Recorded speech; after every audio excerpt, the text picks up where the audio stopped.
सबसे पहले जितने भी नवनिर्वाचित सदस्य हैं उन सबको शुभकामनाएं हैं। और आज शपथ ग्रहण समारोह था जिसमें कि सभी विधायक जो चुन करके गए हैं उन्होंने शपथ ली है। और आप सब लोगों को पता है कि जनता ने जनादेश दिया और चुनाव आयोग ने नतीजे सुनाए थे। फिर भी सब लोगों को शुभकामनाएं हैं। जनता ने बदलाव के लिए अपना मत दिया था, चुनाव किया था। भ्रष्टाचार को लेकर के चाहे ब्लॉक थानों में हो या मंत्रालय में हो या नीतीश कुमार जी के 60 बड़े घोटाले हों, बेरोजगारी के मुद्दे पर, महंगाई के मुद्दे पर लोगों ने वोट किया। आपने देखा होगा कि हम पहले से ही कई बार हम कहते रहे हैं कि नीतीश कुमार जी जो हैं वो भीष्म पितामह है भ्रष्टाचार के, और उन्होंने चोर दरवाजे से फिर एक बार सरकार बनाने का जो काम किया वो भी जानते हैं और देश की जनता भी जानती है कि कैसे उन्होंने सरकार बनाया।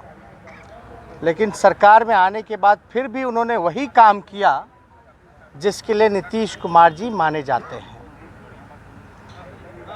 60 बड़े घोटाले 15 साल में जो उन्होंने किया, और हम लोग लगातार आरोप लगाते रहे कि भीष्म पितामह भ्रष्टाचार के इसलिए हैं क्योंकि जितने भी गुनहगार हैं, भ्रष्टाचारी हैं, उनको संरक्षण देना और बचाव करना ये नीतीश कुमार जी की पुरानी फितरत है।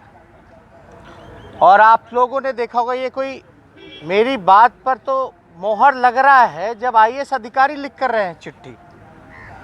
कई अधिकारियों ने, आईएएस अधिकारियों ने जो जांच करता है उन्होंने तो खुले तौर पे चिट्ठी में लिखा है कि नीतीश कुमार जी चाहे कितने भी बड़े अपराध या घोटाले हुए हों, उनको नीतीश कुमार जी ने संरक्षण दिया है।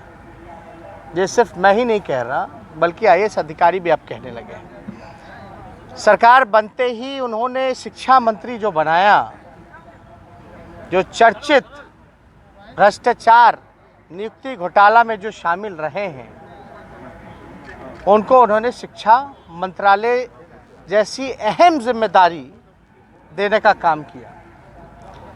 जिस दिन ऑफिस ज्वाइनिंग होती है उस दिन उनका रिजिग्नेशन आता है और फिर एक नए शिक्षा मंत्री को जिम्मेदारी दी जाती है, एक नए व्यक्ति को जिम्मेदारी दी जाती है जिसके कार्यकाल में खुद भी घोटाले हो रखे हों और जिनकी पत्नी के ऊपर सीबीआई जांच चल रहा है जो कि सुप्रीम कोर्ट में मैटर है।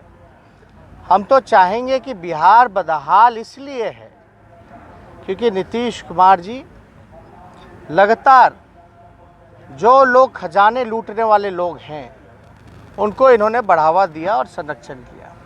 जांच के नाम पे जीरो।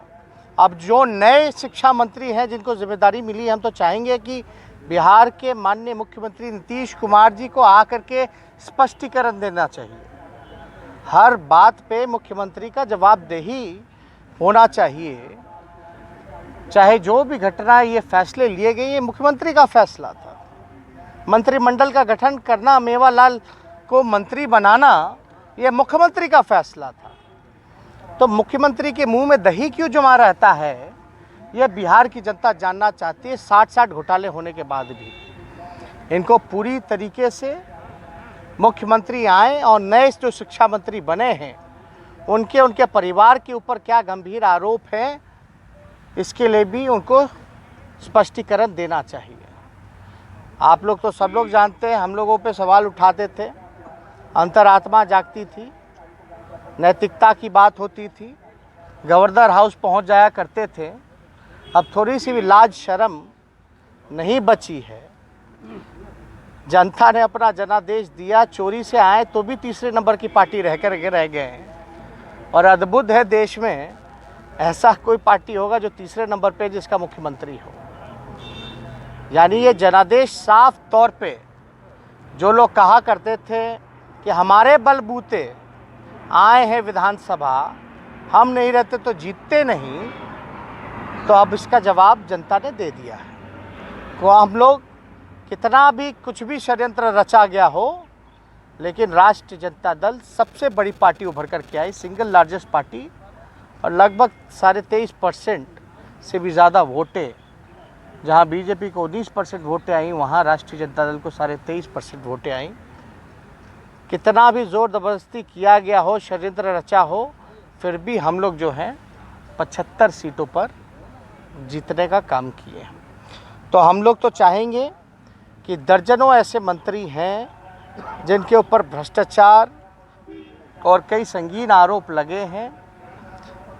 आपने देखा होगा कई ऐसे लोग जो बालिका गृह में लिप्त पड़े थे, उनको भी उस वक़्त जो है संरक्षण दिया गया।